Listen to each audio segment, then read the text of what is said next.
வேதத்தை திறந்து இன்றைக்கு ஆண்டவர் நமக்கு கொடுக்கிற ஒரு நல்ல ஒரு அருமையான வாக்கு தத்தத்தை நாம் சேர்ந்து வாசிக்க போகிறோம். ஏசாயாவின் தீர்க்க தரிசன புஸ்தகம் 42ஆம் அதிகாரத்தினுடைய 16வது வசனத்தை வாசிக்கலாமா? ஏசாயா தீர்க்க தரிசன புஸ்தகம் 42ஆம் அதிகாரத்தினுடைய 16வது வசனம். குருடரை அவர்கள் அறியாத வழியிலே, அவர்களுக்கு தெரியாத பாதையிலே அவர்களை அழைத்து கொண்டு வந்து அவர்களுக்கு முன்பாக இருளை வெளிச்சமும் கோணலை செவ்வையும் ஆக்குவேன். இந்த காரியங்களை நான் அவர்களுக்கு செய்து அவர்களை கைவிடாதிருப்பேன். இன்னொரு விஷயம் கூட வாசிக்கலாம். குருடரை அவர்கள் அறியாத வழியிலே நடத்தி அவர்களுக்கு தெரியாத பாதையிலே அவர்களை அழைத்து கொண்டு வந்து அவர்களுக்கு முன்பாக இருளை வெளிச்சமும் கோணலை செவ்வையும் ஆக்குவேன். இந்த காரியத்தை நான் அவர்களுக்கு செய்து அவர்களை கைவிடாதிருப்பேன். ஆமென். ஆண்டவருடைய பிள்ளைகளே, இன்று கர்த்தர் சமூகத்தை நான் நோக்கி பார்த்த போது ஆண்டவர் என்னுடைய இருதயத்திலே வைத்த ரொம்ப பரிச்சயமான ஒரு வார்த்தை, குருடரை அவர்கள் அறியாத வழியிலே நான் நடத்தி அவர்களுக்கு தெரியாத பாதையிலே அவர்களை கொண்டு வருவேன். ஆமென். கொண்டு வந்தது மட்டுமல்லாமல் அவர்களுக்கு முன்பாக இருக்கிற இருளை வெளிச்சமாக்குவேன், அவர்களுக்கு முன்பாக இருக்கிற கோணலை செவ்வையாக்குவேன். இந்த காரியங்களை நான் அவர்களுக்கு செய்து அவர்களை கைவிடாதிருப்பேன். கர்த்தராகிய ஆண்டவர் இன்றைக்கு கிருபையாய் வாக்கு கொடுக்கிறார். இந்த சத்தத்தை கேட்கிற யார் ஒருவேளை கண்கள் இருந்தும் நீங்கள் குருடர்களாய் இருக்கலாம். வெளியில எல்லாத்தையும் பார்க்கலாம், என்ன நடக்குது அப்படின்னு பார்க்கக்கூடிய கண்கள் இருக்கிறது. கண்ணுக்கு முன்னாடி பிரச்சனை நடந்துட்டு இருக்குது, அவமானம் வந்து கொண்டிருக்கிறது, கண்ணுக்கு முன்னாடி எல்லாம் பார்க்கிறேன். ஆனா நான் எப்படி இருக்கிறேன்னா குருடனை போல இருக்கிறேன். என்னால ஒன்னும் பண்ண முடியாது. எனக்கு கண்ணு தான் தெரியுதே தவிர, என் பார்வையில பார்க்கிறேனே தவிர, நான் கண் இருந்தும் குருடனா இருக்கிறேன். என்னால ஒண்ணுமே செய்ய முடியல. எனக்கு என்ன டிசைட் பண்ணணும்னு தெரியல. எனக்கு அது அறியாத வழி, அது எனக்கு ஒரு தெரியாத ஒரு பாதை. இந்த மாதிரி ஒரு பிரச்சனையில இதுக்கு முன்னாடி நான் போனதே இல்லை. இந்த மாதிரி ஒரு சூழ்நிலையை நான் பார்த்ததே இல்லை. ஆனால் கர்த்தராகிய ஆண்டவர் கிருபையாய் வாக்கு கொடுக்கிறார். நீங்கள் அறியாத வழிகளிலே கண்ணு மூடிட்டு இருக்கிறது மாதிரி, முன்னாடி என்ன நடக்குதுன்னு தெரியல, எப்படி இதை செய்ய போறோம்னு தெரியல, எப்படி இதை கடக்க போறோம்னு தெரியல. ஆனா கர்த்தர் கிருபையாய் வாக்கு கொடுக்கிறார். நீ அறியாத வழியிலே உங்கள் கண்கள் மூடிக்கொண்டிருக்கும் போது ஒருவனுடைய கரத்தை பிடிக்கிறார். ஒரு தேவன் உங்களுடைய கரத்தை பிடித்து, ஒரு குருடனுடைய கரத்தை ஒருத்தர் பிடித்து ஆற்றை கடக்க பண்ணதை போல, ரோடை கடக்க பண்ணினது போல கர்த்தராகிய ஆண்டவர் உங்க கைகளை பிடித்து நீங்க அமைதியா நடப்பீங்க. நீங்க எதுவும் செய்ய மாட்டீங்க. ஆனா நீங்க திரும்பி வந்து பார்த்தா இந்த பிரச்சனையை நீங்க தாண்டி இருப்பீங்க, இந்த போராட்டத்தை நீங்க தாண்டி இருப்பீங்க, இந்த ரோட நீங்க தாண்டி இருப்பீங்க, இந்த சூழ்நிலையை நீங்க தாண்டி இருப்பீங்க. கர்த்தராகிய ஆண்டவர் அதுதான் கிருபையாய் வாக்கு கொடுக்கிறார். ஆமென். நான் உன்னை குருடரை அவர்கள் அறியாத வழியிலே நடத்தி அவர்களுக்கு தெரியாத பாதையிலே அவர்களை அழைத்து கொண்டு வந்தது போல உன்னை நான் கொண்டு வந்து உனக்கு முன்பாக இருக்கிற அந்த கோணலை, கர்த்தர் உங்களுக்கு முன்பாக இருக்கிற கோணலை செவ்வையாக்க போகிறார். உங்களுக்கு முன்பாக இருக்கிற இருள் அது வெளிச்சமாய் மாற போகிறது. நம்புறவங்க கரங்களை தட்டி ஆமென் முழு பலத்தோடு இதை கர்த்தராகிய ஆண்டவர் அந்த இருட்டுக்குள்ளாகவே உங்களை கர்த்தர் நடத்துவார். அந்த தெரியாத இடத்திலே கர்த்தர் நடத்துவார். ஆமென். ஹல்லேலூயா. குருடரை அறியாத வழியிலே நடத்துகிற கர்த்தர். ஆமென். சிலருடைய எதிர்கால வாழ்க்கையை குறித்து யோசிச்சா நிறைய பேருக்கு ஒண்ணுமே தெரியாது. எப்படி அப்படியே கண்ணை மூடி இருக்கிறது மாதிரி இருக்குது. எல்லாம் இருட்டா இருக்கிறது மாதிரி இருக்கு. எனக்கு வெளிச்சமே இல்லை, முடிவெடுக்கிறதுக்கே எனக்கு தெரியல, பதில் சொல்றதே எனக்கு தெரியல.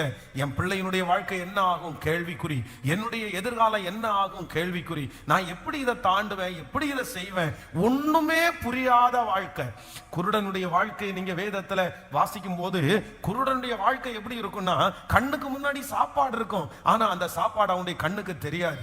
கண்ணுக்கு முன்னாடி பள்ளம் இருக்கும், அந்த பள்ளத்தை அந்த மனுஷன் கண்டுபிடிக்க முடியாது.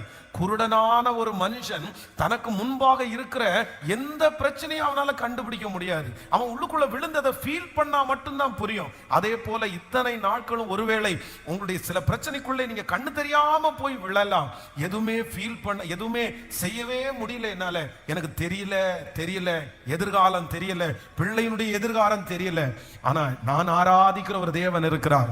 அவர் யார் அப்படின்னா, குருடனுடைய கைகளை பிடித்து நடத்துகிற கர்த்தர். குருடனுடைய கைகளை பிடித்து நடத்துகிற கர்த்தர். இன்றைக்கு அப்படிப்பட்ட தெரியாம எதிர்காலத்தை குறித்த கேள்விக்குறியோட இருக்கிற அநேகம் பேருடைய கரத்தை பிடிச்சு கர்த்தர் கிருபையா வாக்கு கொடுக்கிறாரு. நீ அறியாததும் உனக்கு எட்டாததுமான பெரிய காரியத்தை உங்களுக்கு செய்கிறவர், உங்களுக்கு கற்றுக் கொடுக்கிற நல்ல பரிசுத்த ஆவியானவர், உங்களுக்கு சொல்லி கொடுக்கிற நல்ல பரிசுத்த ஆவியானவர். மகளே, இதோ குழி இருக்குது, இங்க நீ பார்த்து போன்னு சொல்ற கர்த்தர், இந்த பக்கமா திரும்பி நட அப்படின்னு சொல்லுகிற கர்த்தர் உங்க கரத்தை பிடித்து நீங்கள் அறியாத வழியிலே நம்புறவங்க நல்ல கைகளை தட்டி கொண்டே ஆமென். ஸ்தோத்திரம். என்ன கத்த நடத்துவார். சிங்க கெபி ஆனாலும் சூளை நெருப்பானாலும் என்னை நடத்துகிற ஒருவர் இருக்கிறார். நல்ல கைகளை தட்டி ஆமென். திடீர்னு ஒரு பலவீனம், திடீர்னு ஒரு வியாதி. அப்பா என்னப்பா, எனக்கு ஒண்ணுமே புரியலப்பா, எனக்கு எதுவுமே தெரியலப்பா, நான் எப்படி இது வந்தேன், எப்படி எனக்கு இந்த பிரச்சனை வந்துச்சு, எனக்கு எப்படி இந்த சூழ்நிலை வந்துருச்சு, எனக்கு ஒண்ணுமே புரியல, என் கண்ணை கட்டி விட்டது மாதிரி இருக்குது, எனக்கு எப்படி இது ட்ரீட்மெண்ட் பார்க்கணும்னு தெரியல, எப்படி இதை தாண்டுவேன்னு தெரியல. ஆனா கர்த்தராகிய ஆண்டவர் தெளிவாய் வாக்கு கொடுத்து குருடரை அவர்கள் அறியாத வழியிலே நான் அவர்களை நடத்தி அவர்களுக்கு தெரியாத பாதையில அவர்களை அழைத்து கொண்டு வந்து அவர்களுக்கு முன்பாக இருக்கிற இருளை வெளிச்சமும் கோணலை செவ்வையும் ஆக்குவேன். நான் இந்த காரியத்தை அவர்களுக்கு செய்து அவர்களை கைவிடாதிருப்பேன். ஹல்லேலூயா. நாம் ஆராதிக்கிற தேவன் குருடரை அறியாத வழிகளிலே நடத்துகிற தேவன். ஆமென். நமக்கு தெரியாத பாதையிலே நம்மை நடத்துகிற ஒரு நல்ல தேவன். ஆண்டவருடைய பிள்ளைகளே, இந்த வசனத்தை தியானிக்கும் போதுதான் நம்ம மார்க்கு எழுதின சுவிசேஷம் 8வது அதிகாரத்தில் இருக்கிற அந்த சம்பவம் எல்லாம் ஞாபகத்திற்கு வந்துச்சு. அதனால்தான் அந்த 8ஆம் அதிகாரத்தை ஃபர்ஸ்ட் ஒரு காரியத்தை நான் துவங்கும் போதே அதை துவங்கினேன். இந்த 8ஆம் அதிகாரத்திலே பலவிதமான ஸ்டோரி, ஆண்டவர் நிறைய காரியத்தை அதுல எழுதி வைக்கிறாரு. அதுல இந்த காரியத்தை எல்லாம் ஆண்டவர் எழுதும் போது இந்த மார்க்கு எழுதின சுவிசேஷம் 8ஆம் அதிகாரத்துல ஆண்டவர் ஒரு குருடனை நடத்துகிறார். ஒரு குருடனுக்கு ஆண்டவர் ஒரு அற்புதம் செய்கிறார்.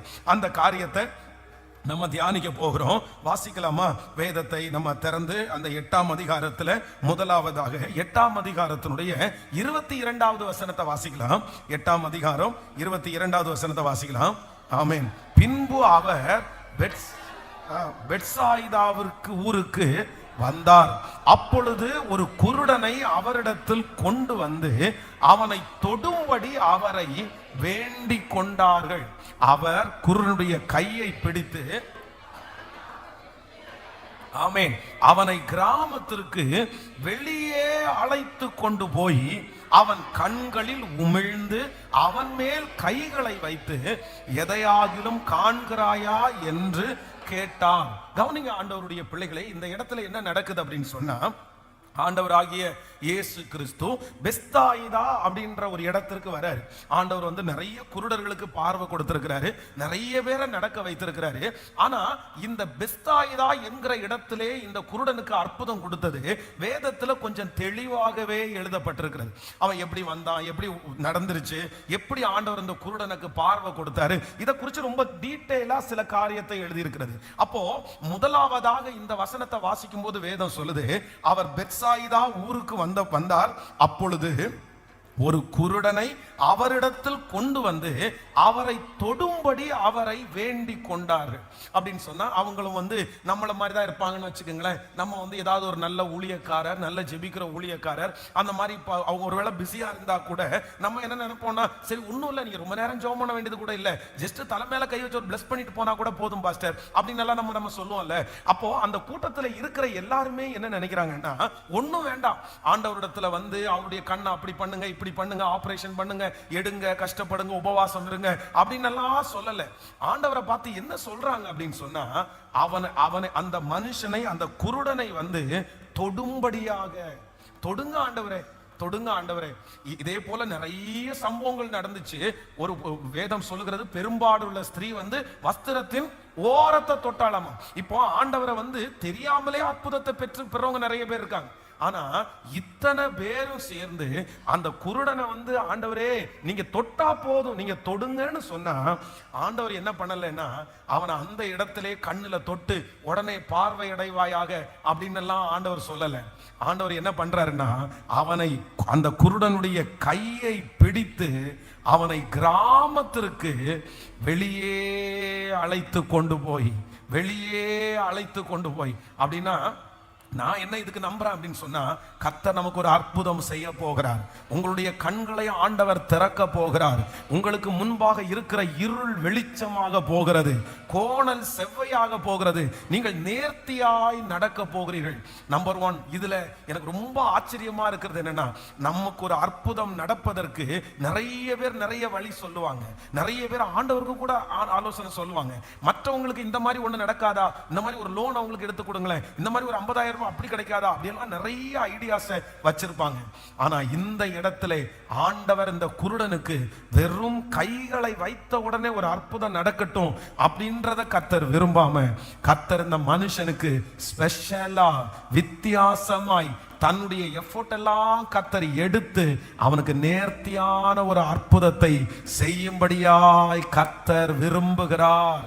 ஆமென். நான் விசுவாசிக்கிறேன், ஆண்டவருடைய பிள்ளைகளே, உங்களை பார்த்து நிறைய பேர் சொல்லலாம், உனக்கு இப்படி ஒரு அற்புதத்தை ஆண்டவர் செய்ய வேண்டியதானே, இப்படி ஒரு அற்புதம் பண்ணி இருக்கலாம்ல, இதை நடக்காம இருக்க பண்ணக்கூடாதா, இது உனக்கு இது இப்படி நடந்தா நல்லா இருந்திருக்கும்ல.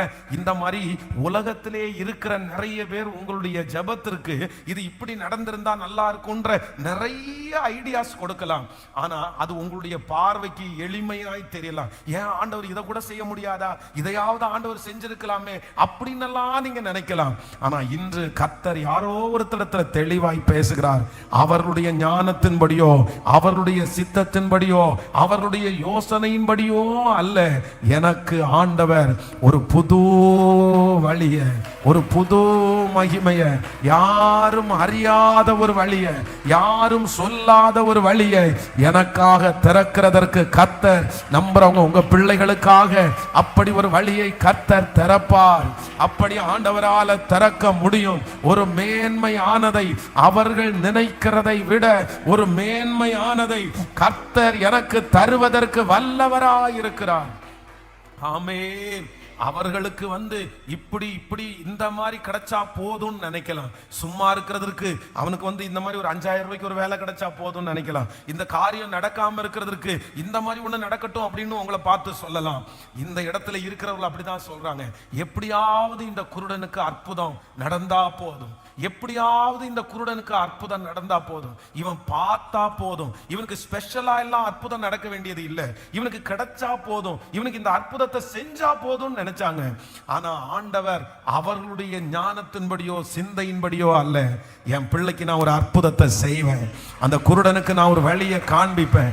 எப்படி காண்பிப்பேன் அப்படின்னா, நான் ஸ்பெஷலா செய்வேன்னு கர்த்தர் அப்பவே கரத்தை தொடாமல் அவனுடைய கையை பிடித்து கர்த்தர், ஆமென், அந்த கிராமத்திற்கு வெளியே, ஹல்லேலூயா, கிராமத்திற்கு வெளியே கர்த்தர் கொண்டு போய் விட்டார். ஹல்லேலூயா. அங்கதான் அற்புதம் நடக்குது. அப்போ நம்பர் 1, முதலாவதாக உங்களுக்கும் எனக்கும் கர்த்தர் இந்த 90வது நாள் வாக்கு கொடுக்கிறார். நான் உனக்கு ஒன்று செய்வேன். அது அவர்களுடைய ஐடியாவின்படி அல்ல, அவர்களுடைய யோசனையின்படி அல்ல, சுற்றி இருக்கிறவருடைய பாசத்தின் நிமித்தமாய் வருகிற அந்த பிளான் படி அல்ல. கர்த்தர் மேலானதை நம்புறவங்க கைகளை மேல உயர்த்தி முழு பலத்தோட சொல்லுங்க, முழு பலத்தோட சொல்லுங்க, முழு மனதோட இந்த வார்த்தையை நான் நான் விசுவாசிக்கிற ஆண்டவரேன்னு சொல்லுங்க, நான் நம்புற ஆண்டவரேன்னு சொல்லுங்க. இது நடக்க போகிறது, நடக்க போகிறது.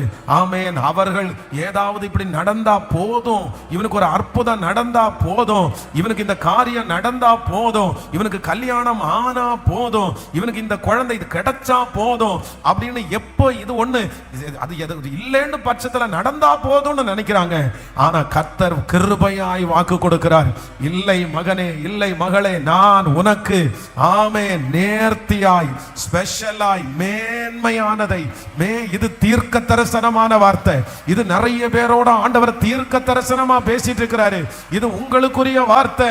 கர்த்தர் அப்படித்தான் வாக்கு கொடுக்கிறார். இல்லை, அது நிச்சயமாய் நான் செய்வதற்கு வல்லவர், செய்து முடிக்கிறதற்கு வல்லவர். நம்பி நன்றி நன்றி நன்றி. ஹல்லேலூயா. அப்படி நடக்க போகிறதற்காக ஸ்தோத்திரம். இந்த வார்த்தையினை நிறைவேற்ற போகிறதற்காக ஸ்தோத்திரம். இந்த சத்தம் தொனிக்கப்படுகிற ஒவ்வொரு இடங்களிலும் இந்த அற்புதம் நடப்பதற்காக ஸ்தோத்திரம். ஹல்லேலூயா. Thank you Jesus. ஆமென் ஆமென். குருடரை அறியாத வழிகளிலே நடத்துகிறவர். அப்போ நம்பர் 1, முதலாவதாக நீங்க அதுல எழுதி கொள்ளுங்கள். ஆண்டவருக்கு ஆண்டவரை பார்த்து நீ தொட்டால் போதும், நீங்க கையை வச்சா போதும் அப்படின்னு சொல்லும் போது ஆண்டவர் அப்படி வைக்காம கர்த்தர் கையை பிடித்து அவனை கிராமத்திற்கு வெளியே கொண்டு போகிறார். ஹல்லேலூயா. ஆமென். ஸ்பெஷலா கர்த்தர் செய்றாராமா. அவங்க நினைவின்படி அல்ல, அவருடைய நினைவின்படி மேன்மையானதை கர்த்தர் செய்ய போறாரு. நான் இந்த பலிபீடத்திலிருந்து நான் விசுவாசிக்கிறேன். உங்களுக்கு சிலருடைய வாழ்க்கையில நீங்க ஒருவேளை பிளான் பண்ணி இருக்கலாம், இது சும்மா எனக்கு தங்குறதுக்கு ஒரு ரூம் இருந்தா கூட போதும் பாஸ்டர், எனக்கு சும்மா இந்த பிழைப்பதற்கு ஒரு 10,000 ரூபாய் சம்பளத்தில் ஒரு சின்ன வேலை கிடைச்சா போதும் பாஸ்டர், இல்லைன்னா என் பிள்ளையினுடைய தலையின் மேல இருக்கிற நிந்த நாறதுக்கு ஒரு கல்யாணம் ஆனா போதும் பாஸ்டர். இந்த மாதிரி ஒரு சூழ்நிலைக்குள்ள நீங்க கடந்து வந்திருக்கலாம். யாரோ ஒருத்தர் எதிர்பார்த்து நடக்காததுனால ஜோம் பண்ணி ரொம்ப லேட் ஆகுறதுனால நீங்களே இப்போ ஒரு மைண்ட் செட்டுக்கு வந்திருக்கலாம். இது சும்மா நடந்தா போதும் அப்படின்னு நினைக்கலாம். ஆனா நீங்க அப்படி நினைக்காதீங்க. ஆண்டவர் உங்களுக்கு அப்படி அல்ல. நிச்சயமாய் கர்த்தர் உங்களுக்கு ஸ்பெஷலா எஸ் இது நடக்கும். கர்த்தர் உங்களுக்கு மேன்மையானதாய் இதை நம்புறவங்களுக்கு அப்படியே நடக்கும். மேன்மையானதை எனக்கு செய்கிறதற்கு அவர் வல்லவர், எனக்கு செய்கிறதற்கு வல்லவர். ஹல்லேலூயா. சோ நம்பர் 2, இரண்டாவதாக நம்ம வாசிக்கலாமா? அந்த 22வது வசனத்தையும் 23வது வசனத்தையும், ஆமென், 23வது வசனத்தையும் வாசிக்கலாம். பின்பு அவர் பெத்சாயிதா ஊருக்கு வந்தார். அப்பொழுது ஊருக்கு வந்தார். அப்பொழுது ஒரு குருடனை அவரிடத்தில் கொண்டு வந்து அவனை தொடும்படியாக அவரை வேண்டிக் கொண்டார்கள். அவர் குருடனுடைய கையை பிடித்து அவனை கிராமத்திற்கு வெளியே அழைத்து கொண்டு போய் அவன் கண்களில் உமிழ்ந்து அவன் மேல் கையை வைத்து, ஏதையாகிலும் காண்கிறாயா என்று கேட்டார். ஹல்லேலூயா. இப்போ நல்லா கவனிச்சுங்க ஆண்டவருடைய பிள்ளைகளே. ஒரு குருடன் இருக்கிறான், ஆண்டவராகிய இயேசு கிறிஸ்து இருக்கிறார். நீங்க அந்த ஸ்டோரி உங்க கண்ணுக்கு முன்னாடி கொண்டு வாங்க, அப்பதான் உங்களுக்கு ரொம்ப நல்லா புரியும்னு நினைக்கிறேன். இப்போ அந்த குருடனை சுத்தி நிறைய பேர் நிக்கிறாங்க. அவங்க எல்லாரும் என்ன பண்றாங்கன்னா, அந்த குருடனுக்கு யாருன்னே தெரியல. ஆனா அங்க நிக்கிறவங்களுக்கு யாருன்னு தெரியுதுன்னா, இது ஆண்டவராகிய இயேசு கிறிஸ்து. இவர் குருடனுடைய கண்களை திறப்பாருன்னு சொன்ன உடனே, ஐயா பாருங்கய்யா, இந்த பையனுக்கு ஒரு நல்ல விஷயத்த பண்ணிட்டு போங்கயா, இந்த பொண்ணு கொண்டு நல்லதா பண்ணிட்டு போங்கயா, இப்படி உங்க கையை வச்சு ஒரு தொட்டுட்டு மட்டும் போவீங்கயா, அவ்வளவுதான், அவனுக்கு அரக்கன்னு தெரிஞ்சா கூட பரவாயில்ல அப்படின்றது மாதிரி தொட்டுட்டு போங்கன்னு சொல்லும் போது ஆண்டவர் என்ன பண்ணல, தொடல, அவனுடைய கையை பிடிச்சு என்ன பண்றாராமா, கர்த்தர் வெளியே கொண்டு போறார். அப்போ நம்பர் 1, முதலாவதாக நான் இதுல தியானிக்கும் போது நான் என்ன யோசிக்கிறேன்னா, அவங்க நினைக்கிறத விட மேலான ஒன்ன கர்த்தர், மேலான ஒரு அதிசயத்தை மேலான ஒரு விதத்துல செய்யணும்னு ஆண்டவர் நினைக்கிறார். நம்பர் 2வது நான் என்ன நினைக்கிறேன்னா, அங்க இருக்கிறவர்கள் எல்லாருமே இதுக்கு முன்னாடி என்ன பண்ணுவாங்கன்னா, அவங்களுடைய சத்தத்தை அவங்க கேட்டிருக்கிறாங்க. அப்படின்னா இப்ப ஒருத்தர் பேசும்போது ஒரு குருடன் இருக்கவங்க டேவிட்டா அப்படின்றது கேட்பாங்க, மலரா அப்படின்னு கேட்பாங்க. ஏன் அப்படின்னு சொன்னா, அவங்களுக்கு கண்ணுதான் தெரியாது, ஆனா அவங்களுடைய சத்தத்தை வச்சு அவங்க என்ன பண்ணிடுவாங்கன்னா, அவங்க கண்டுபிடிச்சிருவாங்க, ஓ இவங்க தான் அப்படின்னு சொல்லி. ஒருவேளை கண்ணை திறந்து பார்த்தாருங்களேன், கண்ணை திறந்து பார்க்கும்போது ஃபர்ஸ்ட் பார்க்கும்போது யாரை தான் பார்ப்பாங்கன்னா, தெரிஞ்ச டேவிட்டையும் தெரிஞ்ச மலரையும் தெரிஞ்ச கண்ணனையும் அந்த மாதிரி தான் பார்ப்பாங்க. ஆனா நான் என்ன யோசிக்கிறேன்னா, ஆண்டவர் வந்து அவனுடைய கரத்தை பிடிச்சி என்ன கொண்டு போறாருன்னா, கர்த்தர் வெளியே ஆண்டவர் கொண்டு போறாரு. எதுக்கு கொண்டு போறாருன்னா, நீ கண்ணை திறந்து நீ பார்க்கும்போது எதை பார்க்கணும்னா, இதுவரைக்கும் நீ பார்த்துட்டு இருந்ததை அல்ல, இதுவரைக்கும் நீ அனுபவித்த காரியத்தை அல்ல, ஒரு புதுமையான ஒரு காரியத்தை, ஒரு நியூவான ஒரு உலகத்தை, ஒரு கண்ணுக்கு முன்னாடி பச்சை பச்சேன்னு இருக்கிற அந்த உலகத்தை காண்பிக்கும்படியாக, ஆமேன், அவனுக்கு தெரியாத ஒன்றை, இதுவரையிலும் பரிச்சயமில்லாத ஒரு அற்புதத்தை, இதுவரையிலும் பிரமிக்காத ஒரு பிரமிப்பை கர்த்தர் அவனுக்கு கொடுக்கிற அந்த ஆசீர்வாதத்தையே சும்மா கொடுக்காம, போற போக்குல கொடுக்காம, கர்த்தர் அதை கனம் பண்ணி, கர்த்தர் அவனுக்காக அதை ரொம்ப அழகா டிசைன் பண்ணி, ஆமேன், ஒரு புதுமையானதை காணும்படியாய் கர்த்தர் கிருபையாய் இறங்குகிறார். ஹல்லேலூயா, ஹல்லேலூயா.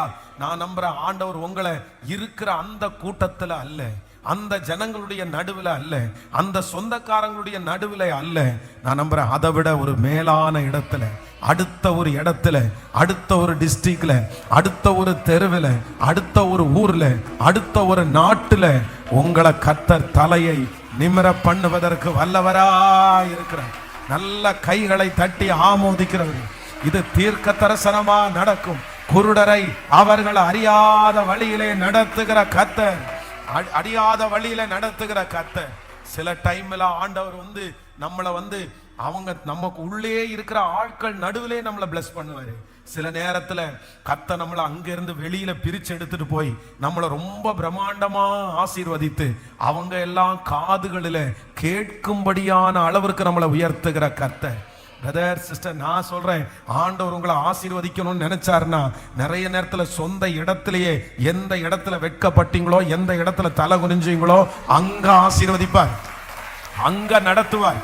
ஆனா நீங்க போராட வேண்டிய அவசியம் இல்லை. இல்ல இங்கதான் நான் வீடு கட்டணும் அப்படின்னு நீங்க நினைக்க வேண்டியது இல்ல. இங்கதான் நான் அவமானப்பட்டேன், இங்கதான் ஆண்டவர் என்ன ஆசீர்வதிக்கணும் அப்படின்னு நீங்க நினைக்க வேண்டியது இல்ல.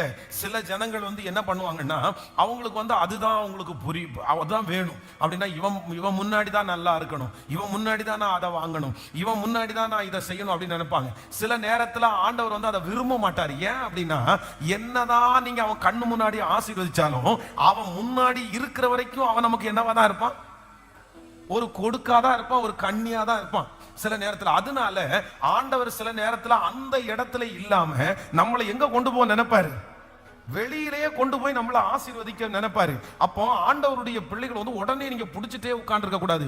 இல்ல இல்ல, இவனுக்கு முன்னாடி தான் நான் வந்துடணும், இவனுக்கு முன்னாடி தான் எழும்பணும். நான் என்ன சொல்றேன்னா, நீங்க அதற்கு மாறாக இன்னொரு இடத்துல வளர்ந்துருங்க. யோசேப்பை மாதிரி, யோசேப்பை பகைச்ச, அவனை துரத்தணும்னு நினைச்ச, அவனை பார்த்து ரொம்ப வெறுப்ப கொட்டுன அந்த சகோதரர்கள் மத்தியிலே அவனை ஆண்டவர் வச்சிருந்தாருன்னா அவனை அடிச்சிருப்பாங்க, அவன் காலகை எடுத்திருப்பாங்க. ஆனா இப்ப ஆண்டவர் என்ன பண்றாருன்னா, அவனை வெளியில ஒரு இடத்துல கொண்டு போய் சேஃப்டியா கத்தர் வச்சு பத்திரப்படுத்தி, கத்தர் அவனை வளர்த்தி, அவனுக்கு ஒரு பெரிய காரியத்தை கொடுத்து, இப்போ எதிரிகளை வந்து பார்க்கும்படியாய் கத்தர் செய்தார், வெறுத்தவர்களை பார்க்கும்படியாய் செய்தார். நான் நம்புறேன், ஆண்டவர் சிலருக்கு எப்படி வேண்டும் என்றாலும் கர்த்தர் செய்வார், எப்படி வேண்டும் என்றாலும் செய்வார். அதனால என்ன வந்து நடத்துறது தான் கர்த்தர். என்ன அவர் எப்படி பிளஸ் பண்ணணும்னு நினைக்கிறாரோ அப்படி நீங்க ஒப்பு கொடுக்கணும். இதுதான் எனக்கு வேணும்னு நினைக்க கூடாது, இதுதான் சித்தம், இங்கதான் நான் வீடு கட்டணும், இங்கதான் நான் கல்யாணம் பண்ணணும், இங்கதான் நான் சம்பாதிக்கணும் அப்படின்னு அங்கிருந்து நான் மாற சொல்லல. என்னன்னா, ஆண்டவருக்கு சித்தம் வேற இடமா இருந்தா நீங்க தாராளமா கண்ணை மூடிட்டு போங்க. நீங்க ஆசீர்வாதமா இருக்கிறத அந்த தெருக்காரவங்க கேள்விப்படுவாங்க. நீங்க உயர்த்தப்பட்டிருக்கிறத அந்த ஏரியாக்காரங்க, அந்த சொந்தக்காரங்க கேள்விப்படுவாங்க. அவர்கள் கேள்விப்பட்டு கர்த்தர் நம்மளை நல்லா வச்சிருக்கிறார் என்ற அந்த காரியத்தை கேள்விப்படும் போது அதுவும் நமக்கு ஆசீர்வாதம். நன்றாய் கரங்களை தட்டி ஹல்லேலூயா, ஆமென், thank you Jesus. So number 2, இரண்டாவதாக இந்த குருடனுக்கு ஆண்டவர் வந்து ஒரு அற்புதத்தை செய்யணும்னு நினைச்சிட்டாரு. ஆனா அந்த அற்புதத்தை ஆண்டவர் என்ன பண்ணலன்னா, அங்க இருக்கிறவர்கள் நடுவிலே செய்யாம கர்த்தர் என்ன பண்ணாருன்னா, நீ ஒரு நியூவா, ஒரு புதுமையா, ஒரு வித்தியாசமானதாய் இந்த 100 days முடியும் போது சிலரை கர்த்தர் ஒரு நியூவான ஒரு இடத்துக்கு கூட்டிட்டு போறாரு. ஒரு புது ஆசீர்வாதத்துக்குள்ள ஆண்டவர் உங்களை கொண்டு போறாரு. இது கர்த்தருடைய சித்தம், இது ஆண்டவருடைய நடத்துதல். ஒரு புது பாஷை, ஒரு புது ஜனம், ஒரு புது ஐக்கியம், ஒரு புது சம்பளம், ஒரு புது அட்மாஸ்பியர். இப்படிப்பட்ட இது நடக்கும். பழையவைகள் எல்லாம் ஒளிந்து போகிற காலம் சீக்கிரமாய் வரப்போகிறது. கர்த்தர் புதுமையாக்க போறாரு. ஆமென். சொல்ல சொல்ல நடக்கட்டும். ஹalleluya. Thank you Jesus. Amen. So number 3, மூன்றாவதாக ஆண்டவர் இந்த குருடனுக்கு கர்த்தர் ஒரு அற்புதம் செய்கிறதற்கு கர்த்தர் விரும்புறாருல்ல. வாசிக்கலாம். நம்ம 24வது வசனத்தை வாசிக்கலாமா? ஆமென். 24வது வசனத்தை வாசிக்கும் போது, அவன் ஏறிட்டு பார்த்து, ஆமென், அவன் ஏறிட்டு பார்த்து நடக்கிற மனுஷனை மரங்களை போல காண்கிறேன் என்றான். அதற்கு பின்பு அவர் மறுபடியும் அவன் கண்களின் மேல் கைகளை வைத்து அவனை ஏறிட்டு பார்க்கும்படி செய்தார். அப்பொழுது அவன் சொஸ்தம் அடைந்து யாவரையும் தெளிவாய் கண்டான். ஆமென். ஆண்டவருடைய பிள்ளைகளை நல்லா கவனிச்சுங்க. இந்த இடத்துல ஆண்டவர் நிறைய பேருக்கு, குருடருக்கு ஆண்டவர் அற்புதம் கொடுத்திருக்கிறார். ஒவ்வொருத்தருக்கும் ஒவ்வொரு விதமா ஆண்டவர் கொடுத்திருக்கிறார். இப்ப பாருங்க, நம்ம வாசிச்சது மாதிரி 38 வருடமாய் வியாதியா இருந்த அந்த மனுஷனை பார்த்து ஆண்டவர் என்ன சொன்னாரு? அவ்வளவுதான், படுக்கையை எடுத்துக்கொண்டு நட. அவ்வளவுதான். 38 வருஷமா உள்ள வியாதி சரியா போயிருச்சு. அப்போ இந்த குருடனுக்கு மேல ஆண்டவர் என்ன வைக்க வேண்டிய அவசியம் இல்லை. கைய கூட வைக்க வேணாம். நீ கண்ணு திறக்கட்டும் அப்படின்னு சொன்னா போதும். ஆனா இந்த இடத்துல இவனுக்குள்ளே இருக்கிற பிடிப்பு ரொம்ப பெரிய பிடிப்பு. இவனுக்குள்ளே இருக்கிற அந்த ஸ்பிரிட் பெரிய ஸ்பிரிட். இவனுக்கு தேவையான அற்புதம் சின்ன அற்புதம் இல்ல. இவனுக்கு தேவையான அற்புதம் ரொம்ப பெரிய அற்புதம் தேவைப்படுது. இப்போ இந்த ஜனங்கள் எல்லாரும் என்ன சொல்றாங்கன்னா, நீர் என்ன பண்ணும்? நீங்க என்ன பண்ணுங்க? ஆண்டவரே, உங்களுடைய கைகளை மட்டும் இவன் மேல வச்சிருங்க. இப்போ நம்ம இந்த 24வது வசனத்தை வாசிக்கும் போது நல்லா கவனிச்சுங்க.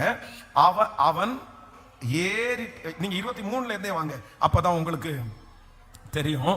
அவர் குருடனுடைய கைகளை பிடித்து அவனை கிராமத்திற்கு வெளியே அழைத்து கொண்டு போய் அவன் கண்களில் உமிழ்ந்து அவன் மேல் கையை வைத்து ஏதையாகிலும் காண்கிறாயா என்று கேட்டா. நல்லா கவனிச்சுக்கோங்க. இப்போ நீங்க கவனிச்சதான் புரியும். இப்போ என்ன பண்றாரு அப்படின்னு சொன்னா, அந்த மனுஷனை கையை வைங்கன்னு சொன்னோன்னா ஆண்டவர் கேட்காம அவனை கூட்டிட்டு போய் கிராமத்துக்கு வெளியே விட்டுட்டு இப்போ உமிழ்ந்து கர்த்தர் அவனுடைய கண்ணுல தடவி இப்ப என்ன கேட்கிறாரு அப்படின்னு சொன்னா, ஏதையாவது காண்கிறாயான்னு கேட்கிறாரு.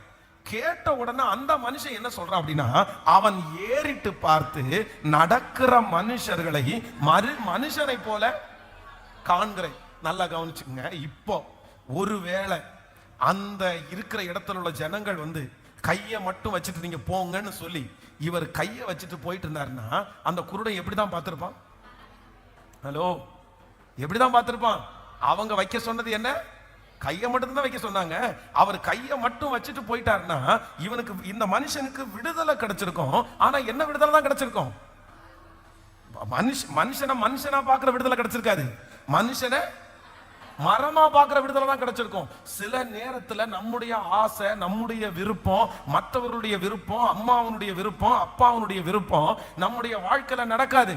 அது கர்த்தர் தூரத்திற்கு கூட்டிட்டு போவாரு. கர்த்தர் வெளியே கூட்டிட்டு போவார். ஏன் ஆண்டவரே, எனக்கு இங்கே அவங்க சொன்னது மாதிரி தொற்ற வேண்டியதானே, இங்கே சம்பளம் உயர்த்த வேண்டியதானே. நம்ம இருதயத்துக்குள்ள 1000 கொஸ்டின்ஸ் இருக்கும். இப்படி செய்யலாமே, அப்படி செய்யலாமேன்னு. ஆனா ஆண்டவர் என்ன செஞ்சாலும் கண்டிப்பாக அதுல ஒரு காரணம் இல்லாமல் கர்த்தர் செய்ய மாட்டார் என்கிறதற்கு இந்த வசனம் ஒரு ஆதாரம். இது அதனால யாராவது ஒருத்தர் இந்த சத்தத்தை கேட்கிறவர்கள் குழம்பி போயிருப்பீங்கன்னா நீங்க பயப்படாதீங்க. கர்த்தர் அந்த மனுஷனுக்கு விடுதலை கொடுக்கணும்னு நினைக்கிறாரு. அந்த விடுதலை அற விடுதலை கொடுக்கணும் கர்த்தர் நினைக்கல. அவனை கர்த்தர் முழுமையாய் பார்வையடைய பண்ணணும்னு கர்த்தர் நினைக்கிறாரு. அதனாலதான் கர்த்தர் தூரத்திற்கு கூட்டிட்டு போறாரு. அதனாலதான் ஆண்டவர் வெளியே கூட்டிட்டு போறாரு. ஆமென். ஒருவேளை ஆண்டவர் அங்கே கைய வச்சு இந்த மாதிரி அற விடுதலை கிடைச்சு மனிதர்களை நடக்கிற மரங்களை போல காண்கிறேன்னு சொல்லிவிட்டா இவங்க திரும்பி சுத்தி இருக்கிறவங்க திரும்பி ஆண்டவரை பார்த்து கம்பல் பண்ணி இன்னொரு கையையும் வைங்க ஆண்டவரே, இன்னொரு டைமும் வைங்க ஆண்டவரே அப்படின்னு சொல்லுவாங்களா? ஏன்னா அவர் அவ்வளவு ஃப்ரீயாவா இருக்கிறாரு. சொல்லுங்க, அவ்வளவு ஃப்ரீயாவா இருக்காரு? அப்படி பேச முடியுமா? எப்பவுமே நான் என்ன யோசிப்பேன்னா, ரொம்ப பெரிய இடத்துல இருக்கிற ஆட்கள் இருக்கான்னு வச்சுங்களேன். இப்போ உங்களுக்காக ஒரு மினிஸ்டர் வந்து யாராவது ஒருத்தட்ட பேசணும் அப்படின்னு சொன்னா, இந்த மினிஸ்டரை நம்ம பேச வைக்கிறது பிரச்சனை இல்லை. ஆனா அந்த மினிஸ்டர் எப்பதான் பேசுவாரு சொல்லுங்க? அந்த மினிஸ்டர் நமக்காக பேசும்போது ஒரே ஒரு டைம் தான் பேசுவாரு. பொழுதன்னைக்கும் அவங்க அப்படி அலோவ் பண்ண மாட்டாங்க, அவங்க போனும் எடுக்க மாட்டாங்க, அவங்க அவைலபிளா இருக்க மாட்டாங்க. ஒரு டைம் ஒரே டைம் தான் அவர் பேசுவாரு. அந்த ஒரு டைம்ல என்ன பேசணும், எது பேசணும் நம்ம சொல்லணும். இன்னொன்னு, அந்த ஒரு டைம் அவர் பேசி எதிரா இருக்கிறவருக்கு அவருக்கு புரிய வைக்க முடியல அப்படின்னு சொன்னா, திரும்ப போய் நம்ம மினிஸ்டர்ட்ட என்ன பண்ண முடியாது சொல்லுங்க? ரெண்டாவது டைம் நீங்க சொல்லுங்கன்னு சொல்ல முடியாது. இதுதான் உலகம். ஆனா அப்பாவை பொறுத்தவரை அப்படி கிடையாது. நம்முடைய தேவனை, அதனாலதான் மனுஷன் நமக்காக பேச வேண்டாம், கர்த்தர் நமக்காக பேசணும், ஆண்டவர் நமக்காக நிற்கணும் அப்படின்னு நம்ம சொல்றதற்கு காரணம் என்ன அப்படின்னா, எப்பொழுதுமே இந்த உலகத்துல இருக்கிற எவ்வளவு பெரிய போஸ்டிங்ல இருக்கவங்களும் அவைலபிளா இருக்க மாட்டாங்க. ஆனா எனக்கு தெரிஞ்ச அவைலபிளா இருக்கிற ஒரே ஒருத்தர் நம்முடைய ஆண்டவர். நல்ல கரங்களை தட்டி முழு பலத்தோடு ஆமென். ஹல்லேலூயா, ஹல்லேலூயா, ஹல்லேலூயா. ஸ்தோத்திரம், ஸ்தோத்திரம், ஸ்தோத்திரம். ஆமென். மூன்றாவதாக நான் வந்து ஒரு காரியத்தை நான் சொல்றேன். மற்றவர்களுடைய விருப்பங்களுக்கு மேலாக என்னை ஆசீர்வதிக்கிற ஒரு தேவன், மற்றவருடைய விருப்பங்களுக்கு மேலாக என்னை உயர்த்துகிற தேவன். அவர்களுடைய விருப்பங்கள் தடைபட்டு போனாலும் கர்த்தர் எனக்கு கொடுக்கிற விருப்பம் ஒரு நாள் அது குறைவாய் இருக்கவே இருக்காது. ஹல்லேலூயா. கைகளை அசைத்து ஒரு ஹல்லேலூயா சொல்லலாம். சோ நம்பர் 4, நாலாவதாக ஒரு காரியத்தை நம்ம வாசிக்கலாம். ஆமென். 23வது 24வது 25வது வசனத்தை கூட வாசிக்கலாமா? அவர் குருடனுடைய கையை பிடித்து, பாருங்க இந்த 4 வசனத்துக்குள்ள எவ்வளவு அடங்கி இருக்கு பாருங்க. அவர் குருடனுடைய கையை பிடித்து அவனை கிராமத்திற்கு வெளியே அழைத்து கொண்டு போய் அவன் கண்களில் உமிழ்ந்து அவன் மேல் கையை வைத்து, எதையாகிலும் காண்கிறாயா அவன் மேல் அது எதாகிலும் காண்கிறாயா என்று கேட்டார். அடுத்த வசனத்தை வாசிக்கலாம். அவன் ஏறிட்டு பார்த்து, நடக்கிற மனுஷரை மரங்களை போல காண்கிறேன் என்றான். அடுத்து மூன்றாவதாக, பின்பு அவர் மறுபடியும் அவன் கண்களின் மேல் கையை வைத்து அவனை ஏறிட்டு பார்க்கும்படி செய்தார். அப்பொழுது அவன் சொஸ்தமடைந்து யாவரையும் தெளிவாய் கண்டான். கவனிங்க ஆண்டவருடைய பிள்ளைகளே, ஒருவேளை இவங்க சொல்லி இருக்கிறது மாதிரி ஆண்டவர் அங்கேயே கைய வச்சுட்டாருன்னா இந்த மனுஷனுக்கு எத்தனை தொடுதல் கிடைச்சிருக்கும்? எத்தனை தொடுதல் கிடைச்சிருக்கும்? சத்தமா சொல்லுங்க. ஒரு தொடுதல் தான் அவனுக்கு கிடைச்சிருக்கும். ஆனா இப்போ இந்த மனுஷனுக்கு என்ன கிடைக்குது அப்படின்னு சொன்னா, ஒரு தொடுதல் அல்ல, அவனுக்கு என்ன தொடுதல் கிடைக்குது அப்படின்னா, இரண்டாவது ஒரு தொடுதல் கிடைக்கிறது. முதலாவது ஒரு தொடுதல் வந்து கர்த்தர் அவன் மேல கையை வைக்கிறாரு. அப்ப என்ன ஆகுதுன்னா, ஒரு blessing வருது, ஒரு ஆசீர்வாதம் வருது. அவனுடைய பிரச்சனை கொஞ்சம் சரியாயிருச்சு, அவனுக்கு இப்போ ஒரு டிஃபரண்ட் தெரியுது. ஆனா இரண்டாவது ஒரு தொடுதல் அவனுக்கு தொடும்போது அவனுக்கு கம்ப்ளீட்டான முற்றிலுமான ஆசீர்வாதத்தை அவன் பெற்றுக்கொள்ளுகிறான். ஆண்டவருடைய பிள்ளைகளாகிய உங்களுக்கும் எனக்கும் ஒரு தொடுதல் போதாது. ரட்சிக்கப்பட்ட உடனே நம்ம இன்னைக்கு ரட்சிக்கப்பட்டிருக்கிறோம்னா ஒரு தொடுதல் தான் நம்மள ரட்சிக்கப்பட்டிருக்கிறது. ஒரு தொடுதல் தான் ஆண்டவர் பக்கத்துல நமக்கு இணைச்சிருச்சு. அந்த ஒரு தொடுதலினால தான் நம்ம நிறைய பேர் பாதி விடுதலை ஆனோம். ஆனா இன்னொரு தொடுதல் நிறைய பேருக்கு என்ன பண்ணலைன்னா இன்னும் வரல.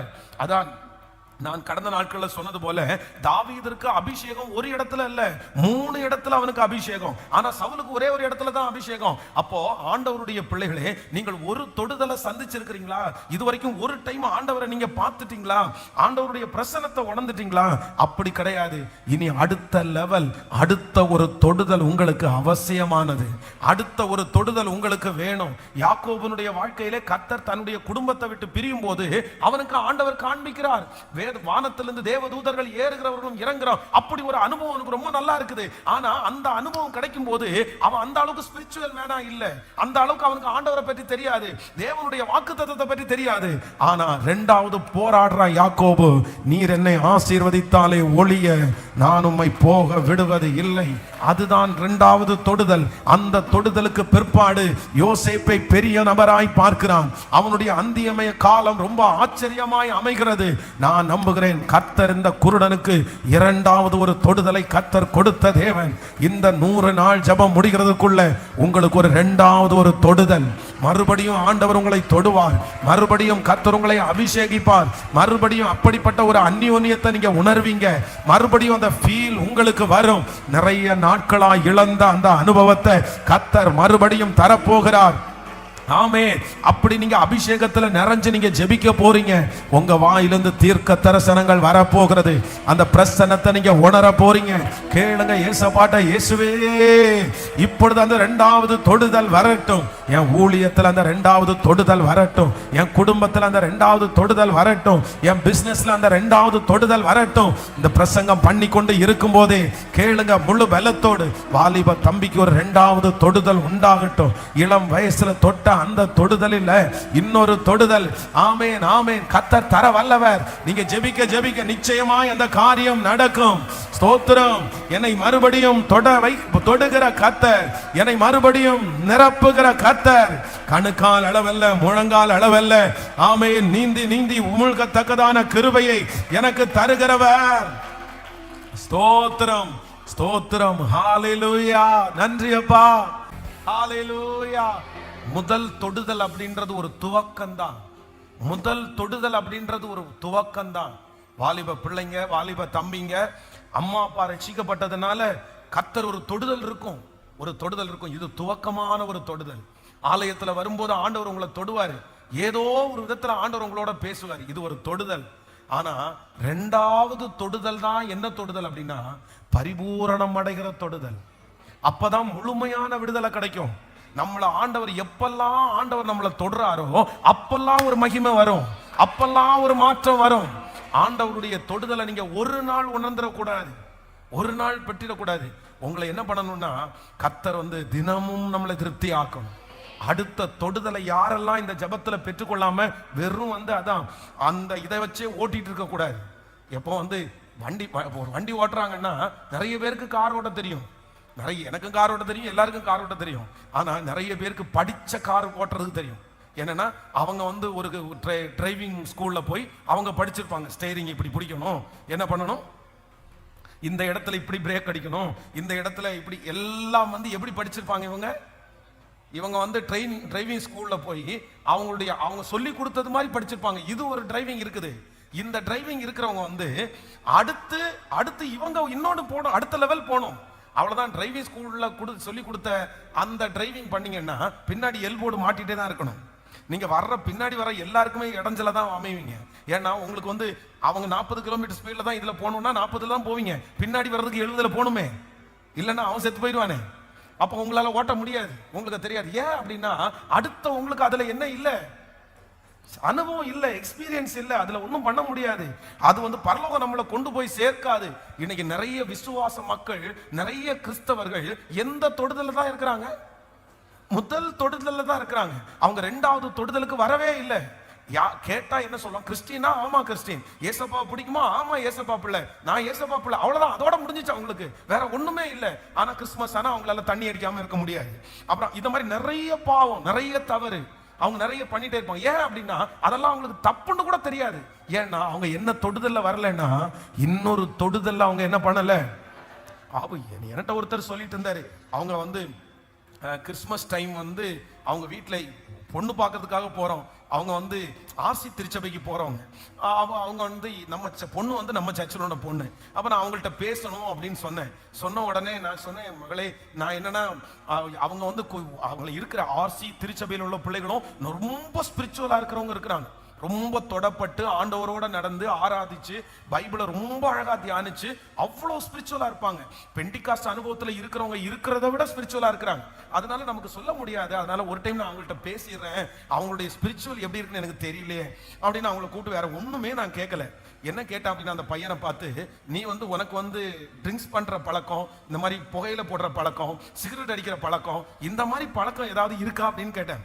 கேட்ட உடனே அந்த பையன் பதில் சொல்லல, அவங்க அப்பா பதில் சொன்னாரு. ஐயோ, எங்களுக்கு அப்படிப்பட்ட பழக்கம் எல்லாம் ரெகுலரெல்லாம் இல்லைங்க. ஆனா ஒன்னே ஒண்ணுங்க, நாங்க வந்து கிறிஸ்மஸுக்கு நாங்க எல்லாரும் குடும்பமா உட்காந்து தண்ணி அடிப்போங்க. இது எப்படி இருக்கும் பாருங்களேன். எனக்கு தலை மேல ஒரு பெரிய பாறாங்கல்ல தூக்கி போட்டது மாதிரி இருந்துச்சு. இவர் தண்ணியே அடிக்க மாட்டாராமா. நாங்க ரெகுலரெல்லாம் தண்ணி அடிக்கிறது இல்லைங்க, எங்க பிள்ளைகளுக்கெல்லாம் அந்த பழக்கமே இல்லைங்க, நாங்க அந்த மாதிரி போகவே மாட்டோங்க. ஆனா என்னங்க, நாங்க கிறிஸ்துமஸ்க்கு மட்டும் குடும்பமா, அது வேற அந்த அம்மா உட்காந்து, நான் தாங்க அந்த டைம் மட்டும் இவங்க எல்லாம் நல்லா சாப்பிடுவாங்க, அதனால நான் நான்வெஜ் நல்லா சமைச்சு கொடுப்பேனுங்க. எப்படி இவங்களை எந்த லிஸ்ட்ல சேர்க்கிறேன்னே தெரியல. ஆனா பாவமா இருந்துச்சு. சரி, அவங்களுக்கு அது அவங்க அது உண்மையே சொல்றாங்க. ஆனா என்னன்னா, அடுத்த தொடுதல் அவங்களுக்கு. ஆனா அவங்களுக்கு யாரை பிடிக்கும்? நம்மளை பிடிக்கும், ஏசப்பாவை பிடிக்கும், சர்ச்சை பிடிக்கும், ஆராதனையை பிடிக்கும், ஸ்பிரிச்சுவலா இருக்கிறவங்களை பிடிக்கும், காணிக்க கொடுக்கறது பிடிக்கும், எல்லாமே பிடிக்கும். ஆனா என்ன இல்லைன்னா, அவ்வளவுதான், அந்த ஸ்ட்ரென்த் இல்லை. அப்போ இன்றைக்கு இந்த 100 நாள் ஜபம் அட்டன் பண்ணியும் அத்தனை வசனத்தை கேட்டோம், உங்களுக்குள்ள ஒரு 2வது தொடுதல் இல்லைன்னா, ஒரு 3வது தொடுதல் இல்லைன்னா, எந்தெந்த டைம் எல்லாம் கர்த்தர் தொடுறாரோ அப்பெல்லாம் உங்களுக்கு ஒரு வளர்ச்சி, அப்பெல்லாம் உங்களுக்கு ஒரு உயர்வு, அப்பெல்லாம் ஒரு புதிய அனுபவம், அப்பெல்லாம் ஒரு புதிய மகிமை, அப்பெல்லாம் ஆண்டவர் கற்றுக் கொடுப்பார். சோ வாலிப தம்பிகள் தங்கச்சிகளுக்கு நான் சொல்றது அப்படிதான். நீ ஊழியம் செய்யணும்னு விரும்புறியா மகளே, ஊழியம் செய்யணும்னு விரும்புறியா மகனே, ஒன்னே ஒண்ணுதான், உனக்கு ஒரு தொடுதல் பத்தாது, உனக்கு ஒரு தொடுதல் பத்தாது. நீ ஒரு தொடுதல்ல போய் நின்று ஊழியம் செய்ய முடியாது, நீ ஒரு தொடுதல்ல இந்த உலகத்துல மேற்கொள்ள முடியாது. சில பிள்ளைங்க பாருங்க, இந்த ஊழியம் செய்யறது தப்பு இல்ல, எனக்கு சந்தோஷம், ஊழியம் செய்யணும், ஆனா ஒண்ணுமே வளர்ந்திருக்க மாட்டாங்க. அந்த ஒரு தொடுதல்ல ரட்சிக்கப்பட்டு உடனே ஆய் போய் அப்படின்னு சொல்லி, நான் யார் தெரியுமா, கர்த்தர் என்ன அப்படி நடத்துறாரு, போய் மேடையில நின்று பிரசங்கம் பண்றது தப்பு இல்ல, ஊழியம் செய்யறது தப்பு இல்ல. ஆனா அடுத்த எக்ஸ்பீரியன்ஸே அவருக்கு இல்ல, கர்த்தர் சமூகத்துல உட்காரவே இல்லை, ஜெபம் பண்ணவே இல்லை, பைபிளே தெரியாது, அப்படியெல்லாம் ரொம்ப கடினமா இருக்கும். அதனால இன்றைக்கு ஆண்டவர் அந்த குருடனுக்கு பாராட்டின கிருபை எனக்கும் கர்த்தர் தரணும். என்ன வெளியே கொண்டு போங்க, பரவாயில்ல, என்ன வெளியே கொண்டு போங்க, எனக்கு 2வது தொடுதல், எனக்கு 2வது தொடுதல் அவசியம். ஆண்டவரே, நீங்க இந்த 100 நாள், நீ ஒரு 10 நாள் தான் இருக்குது, இந்த 10 நாளைக்குள்ள தனியா போய் உட்கார்ந்து ஜெபம் பண்ணுவீங்களோ, எங்க போய் உட்கார்ந்து ஜெபம் பண்ணுவீங்களோ, 2வது தொடுதலை நீங்க அனுபவிச்சே ஆகணும், 2வது பிரசன்னத்தை அனுபவிச்சே ஆகணும். முதல் தொடுதல்ல இயேசு உள்ள வந்துட்டாரு, முதல் தொடுதல்ல இயேசு உள்ள வந்துட்டாரு. அடுத்த தொடுதல்ல உங்களுக்கு அடுத்த பெரிய மாற்றத்தை கர்த்தர் கொடுத்து, ஆமென், எல்லா அசுத்தங்களையும் கர்த்தர் நீக்கி போட்டு ஞானத்தினால கர்த்தர் நிரப்புவாராக, நிரப்புவாராக. Thank you Jesus. கைகளை உயர்த்தி அப்படியே ஒரு ஜெபத்தோட கேளுங்க, ஆண்டவரே அடுத்த ஒரு தொடுதலை எனக்கு தருகிற தேவன், ஹல்லேலூயா, ஸ்தோத்திரம், 2ஆம் தொடுதலை எனக்கு கொடுக்கிற தேவன். தேங்க்யூ ஜீசஸ், தேங்க்யூ ஜீசஸ், ஹல்லேலூயா, ஹல்லேலூயா, ஹல்லேலூயா, ஸ்தோத்திரம். ஜெபிக்க ஜெபிக்க அந்த அந்த கிருபை எனக்கு வேணும். ஆமென், ஆமென், ஆமென். தேங்க்யூ ஜீசஸ், ஹல்லேலூயா, ஆமென். எவ்வளவு 5 காரியம் சொல்லிட்டேனா, 5 விஷயத்தை 5 சொல்லிருக்கல, 4 தான் சொல்லி, 4 ஆயிடுச்சா? நம்ம 5வது ஒரு காரியத்தை வாசிக்கலாம். 25வது வசனத்தை வாசிக்கலாமா? 25வது வசனம். பின்பு அவர் மறுபடியும் அவன் கண்களின் மேல் கைகளை வைத்து அவனை ஏறிட்டு பார்க்கும்படி செய்தார். அப்பொழுது அவன் சொஸ்தம் அடைந்து யாவரையும் தெளிவாய் கண்டான், யாவரையும் தெளிவாய் கண்டான். கவனிங்க, ஆண்டவர் வந்து அந்த மனுஷனை அங்க வைக்காம கர்த்தர் இப்ப வெளியில வந்து கர்த்தர் அவன் மேல என்ன பண்றாரு? கைகளை வைக்கிறாரு. இப்போ கைகளை வச்ச உடனே நம்ம ஃபர்ஸ்ட் தியானிச்சோம், இந்த மனுஷன் ஃபர்ஸ்ட் பார்க்கும்போது என்ன பார்க்கிறாரு? மனுஷனை எப்படி பார்த்தாராமா? மரத்தை மாதிரி பார்த்தாராம். ஆனா அடுத்த தொடுதல்ல மனுஷனாவே எல்லாத்தையும் நன்றாய் கண்டான். அப்போ இந்த குருடனுக்கு ஒரு கேரக்டர் இருக்குது. என்ன கேரக்டர் அப்படின்னா, யாரை பார்க்கிற கேரக்டர் சொல்லுங்க? இந்த குருடனுக்குள்ளேயே ஒண்ணு உருவாக்கி இருக்குது. ஏன்னா அவங்களுக்கு யாரையாவது ஒருத்தரை டிபெண்ட் பண்ணி தான் ஆகணும். இவனுடைய கண்ணு, இவனுடைய சிந்தை, இவனுடைய கால்கள், இவனுடைய கை யாரை தேடுது? இதுவரைக்கும் யாரை தேடிருச்சு? இவன் மனுஷனை தேடி தேடி தேடி மனுஷனுக்குடைய. இப்போ இங்க நிக்கிறார் சிவானந்த காலையில ஒரு கடையில நிக்கிறாருன்னு வச்சுங்களேன், ஒரு கண்ணு தெரியாது நிக்கிறாருன்னா அங்க இருந்து ஒருத்தரை கேட்பாரு. இப்ப எல்லாருடைய கையில இன்ஸ்ட்ருமெண்ட் எல்லாம் இருக்குது. என்ன கேட்பாரு அப்படின்னா, தம்பி இந்த ரோட கொஞ்சம் கிராஸ் பண்ண முடியுமா? உடனே ரோட கிராஸ் பண்ண முடியுமான்னு கேட்கிற அந்த நபரிடத்துல, கண்ணு தெரியாத இடத்துல நம்ம என்ன கேட்போம்? உங்களுக்கு அந்த பக்கம் போகணுமா கேட்போம். என்ன கேட்போம்னா, உங்களுக்கு எங்க உடனே அவர், எனக்கு ரொம்ப தூரம் போகணும்ப்பா, நீ ஆனா ரோட கிராஸ் பண்ணி விட்டா போதும். உடனே நம்ம என்ன சொல்லுவோம்? அடுத்து, அப்படிங்களா, சரிங்க, உங்களை நான் ரோட கிராஸ் பண்ணி விடுறேன். அவ்வளவுதான். ரோட கிராஸ் பண்ணி விட்டதுக்கு அப்புறம் நம்ம யாரோ அவர் யாரோ, நம்ம அவங்கள விட்டுருவோம். அதுக்கப்புறம் அந்த கண்ணு தெரியாதவரு திரும்ப அடுத்த ஊருக்கு போகணும்னா பஸ் ஏறுறதுக்கு இன்னொருத்தரை டிபெண்ட் பண்ணி இன்னொருத்தனை. அப்படி இந்த கண்ணு தெரியாத மனுஷன் தன்னுடைய வாழ்க்கையில இதுவரைக்கும் எல்லா இடத்துலயும் யாரதான் அவர் பார்க்கிறாரு? அவருடைய உதவிக்கு யாருதான் வேணும்? இப்போ ஆண்டவர் வெளியில போய் அவனுக்கு சுகம் கொடுக்கறதுக்கு காரணம் என்னன்னா, எப்பா இதுவரைக்கும் நீ மனுஷனை தான் மட்டும்தான் நீ பார்த்த, இப்போ உனக்கு கண்ணு அறக்கண்ணு தெரியுது. அறக்கண்ணுலயே நீ யாரதான் பார்க்கிற? ஹலோ, நீ மனுஷனை தான் பார்க்கிற. ஆனா நீ என்ன பண்ண கூடாதுன்னா, முழுக்க மனுஷனை பார்க்க கூடாது. நீ யார பார்க்கணும்னா, உனக்கு முன்னாடி அற்புதம் செய்து கொண்டிருக்கிற என்னதான் நீ பார்க்கணும். ஆமென், ஹல்லேலூயா. நான் நம்புறேன், இனி உங்களுக்கு உதவி செய்ய போகிறது மனிதன் அல்ல. அந்த குருடனுக்கு கர்த்தர் என்ன ஸ்ட்ராங் பண்றாருன்னா, இனி உனக்கு யாருமே உனக்கு ஹெல்ப் இல்லப்பா.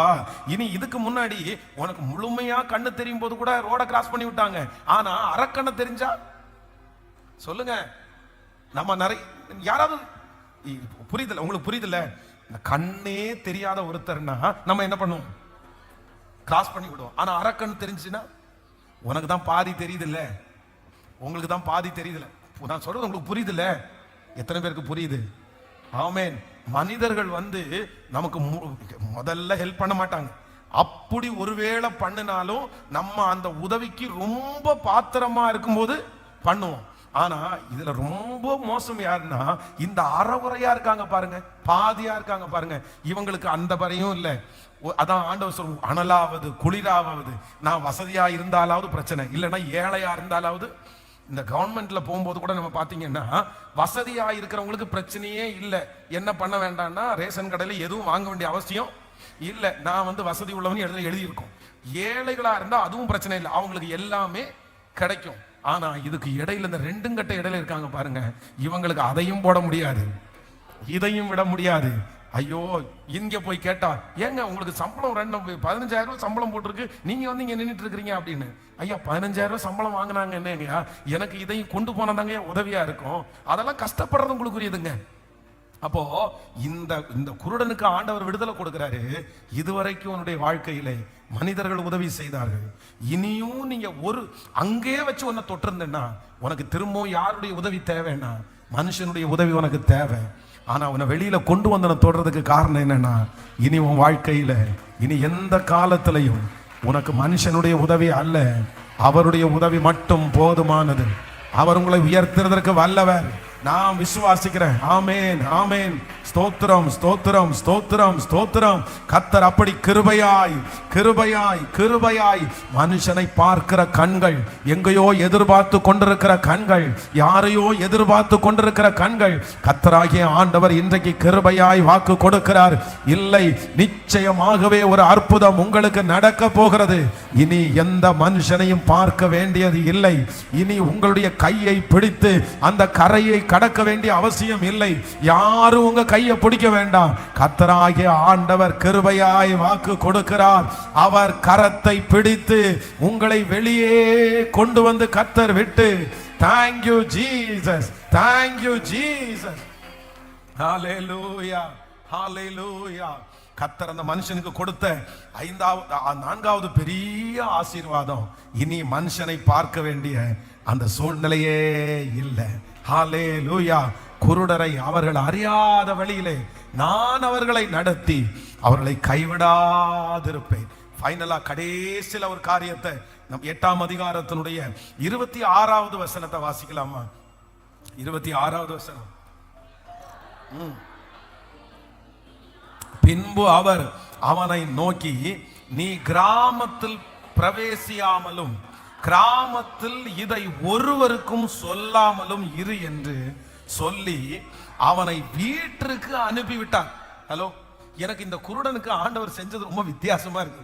இல்லை, இவ்வளோ பெரிய தெய்வம், இவ்வளோ பெரிய பிஸியான ஆளு, எத்தனை லட்சங்கள் அவருக்கு பின்னாடி இருக்குது, இவன் ஒருத்தனுக்கு இவ்வளோ செஞ்சு இவ்வளோ ஞானமா என்ன ஆண்டவரே அவன் மேல இவ்வளோ பெரிய பிளான் பார்த்து பார்த்து ஒன்னொன்னா செஞ்சு, இப்போ ஏற்கனவே அவனை எங்க இருந்து தான் ஆண்டவர் கூட்டிட்டு வந்தாரு? கிராமத்துல உள்ளவங்க எல்லாம் சொன்ன உடனேயே கர்த்தர் அங்கிருந்து கை வைக்காம அந்த மனுஷனை வெளியே கூட்டிட்டு வந்து இப்ப இந்த 5 காரியத்தையும் ஆண்டவர் செஞ்சுட்டாரு. செஞ்சு முடிச்சுட்டு சுகப்படுத்திட்டு ஆண்டவர் என்ன சொன்னாருன்னா, நீ திரும்பவும் எங்க போகாத, திரும்ப கிராமத்திற்கு பிரவேசியாமலும் கிராமத்திலே இதை ஒருவருக்கும் உங்க சாட்சி என்ன பண்ண வேண்டாம், நீ அங்க சொல்ல வேண்டாம். அதை சொன்னாலும் ஒருத்தனும் கேட்க மாட்டான்.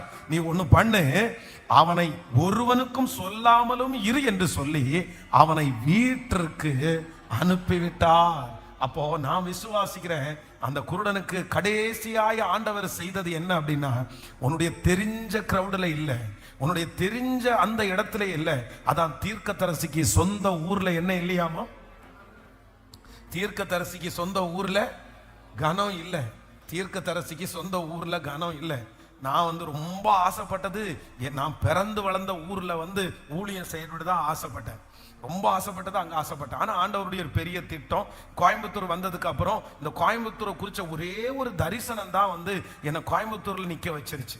அப்படின்னா ஒரு நாள் இந்த சாட்சியை சொல்லியிருக்கேன்னு நினைக்கிறேன், இதை சொல்லி உங்களை ஜெபிக்கிறேன். ஒரு நாள் ஆண்டவரிடத்துல, ஆண்டவரே இவ்வளவு வலுக்கட்டாயமா இந்த கோயம்புத்தூர்ல ஆண்டவர் நான் ஊழியத்திற்காக படிக்கிறதுக்கு ஃபர்ஸ்ட் வந்துட்டு அப்புறம் ஊழியத்திற்கு வரல, அதுக்கப்புறம் வியாதிக்கு நோயாளியா தான் வந்தேன், ட்ரீட்மெண்ட்டுக்காக தான் கோயம்புத்தூர்ல வந்தேன். சரி, அம்மா அப்பா இவங்க ரொம்ப நேசமா இருக்கிறதுனால என் ஊர்ல இருக்க முடியல, ரொம்ப மன அழுத்தமா இருந்துச்சு. அதனால கொஞ்சம் இந்த டென்ஷன் இல்லாம கொஞ்சம் உடம்ப பார்த்து உடம்ப சரி பண்ணிட்டு திரும்ப திருச்சிக்கு ஊழியத்துக்கு போலான்றதான் கோயம்புத்தூர்ல ட்ரீட்மெண்ட்டுக்காக வந்த நான் இங்கே 9 மாசம் படுத்த படுக்கையில இருந்துச்சு.